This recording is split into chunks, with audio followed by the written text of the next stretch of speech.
बिहार चुनाव एक बार फिर बाहुबल और बेरोजगारी के मुहाने पर खड़ा है। नेताओं की रैलियों में जनता अपने लिए आश्वासन कम, एक दूसरे पर हमलावर नेताओं के आरोप प्रत्यारोप ज्यादा सुनने आ रही है। गोलियों की आवाजें, सायरन की गूंज और छोटे सरकार का नाम, ये तीन शब्द एक बार फिर बिहार की राजनीति को रक्त रंजित कर रहे हैं। नमस्कार, मेरा नाम रजनीश है और आप जन आदर्श भारत देख रहे हैं। बिहार की राजनीति में बाहुबलियों का दबदबा नया नहीं है, लेकिन अनंत सिंह की कहानी किसी फिल्मी डॉन से कम भी नहीं है। छोटे सरकार और मोकामा का डॉन जैसे नाम ही एक वक्त में लोगों के रोंगटे खड़े कर देते थे। हैट और चश्मा पहनने का शौक, अजगर पालने का जुनून और जनता के बीच रॉबिन हुड जैसी छवि, यह सब उस बाहुबली की पहचान थी। उसके घर से कभी AK-47 और बम बरामद हुए थे। अनंत सिंह पर कत्ल, फिरौती, डकैती, अपहरण और रेप जैसे संगीन केस दर्ज हैं, लेकिन इसके बावजूद उसका रसूख कभी कम नहीं हुआ। पटना से करीब 1 घंटे की दूरी पर बाढ़ के इलाके में राजपूत और भूमिहार जातियों की खूनी जंग का लंबा इतिहास रहा है। इसी लदमा गांव में जन्मे अनंत सिंह ने अपराध की राह पर ऐसे कदम रखे कि बड़े बड़े अफसर और नेता भी उनके सामने झुकने लगे थे। कहा जाता है कि जब पहली बार जेल गए तब उसकी उम्र मात्र 9 साल थी। अनंत सिंह की आपराधिक विरासत उनके बड़े भाई दिलीप सिंह से शुरू होती है, जो लालू प्रसाद यादव की सरकार में मंत्री भी रहे। 80 के दशक में दिलीप सिंह कांग्रेस विधायक श्याम सुंदर धीरज के लिए बूथ कब्जाने का काम करते थे। साल 1990 में दिलीप जनता दल से टिकट पर विधायक बने और सत्ता मिली तो उसे संभालने के लिए एक मजबूत हाथ चाहिए था, जो अनंत सिंह बने। अनंत सिंह की कहानी में एक मोड़ तब आया जब वो वैराग्य लेकर अयोध्या और हरिद्वार में साधु बन गए थे, लेकिन किस्मत को कुछ और ही मंजूर था।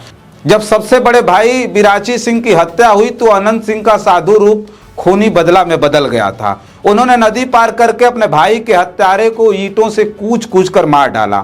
यही वो दिन था जब बिहार के लोगों के बीच छोटे सरकार का जन्म हुआ। साल 2005 में जब नीतीश कुमार अपराध मुक्त राजनीति का सपना दिखा रहे थे, तब उन्होंने अनंत सिंह को मोकामा से टिकट दिया था, जिस पर बिहार की राजनीति में भूचाल आ गया था। लेकिन नतीजा सामने था, अनंत सिंह मोकामा से जीत गए।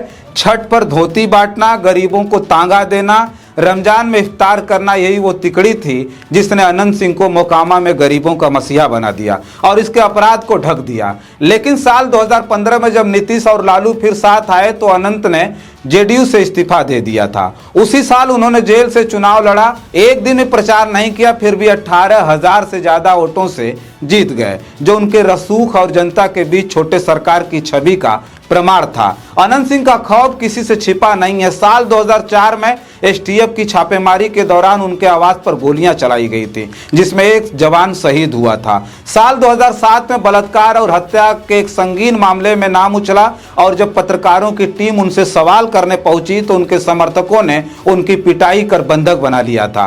अनंत सिंह ने जीतन राम मांझी जब मुख्यमंत्री थे तब उन्हें खुलेआम धमकाने की हिम्मत दिखाई थी और मंत्री परवीन अमानुल्लाह को भी धमकाया था। उनकी हरकतों के चलते वे धीरे धीरे नीतीश कुमार के लिए बोझ बनते गए। 17 जून 2015 को उनके इशारे पर 4 युवकों को अगवा किया गया, जिनमें से एक का शव बेरहमी से पीटा हुआ मिला।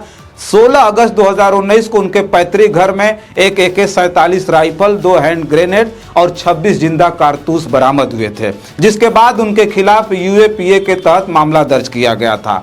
आज जब 2025 के चुनावी माहौल में मोकामा फिर खून से लाल हुआ है, तो सवाल उठ रहा है कि क्या बाहुबली राजनीति का युग बिहार में कभी खत्म नहीं होगा।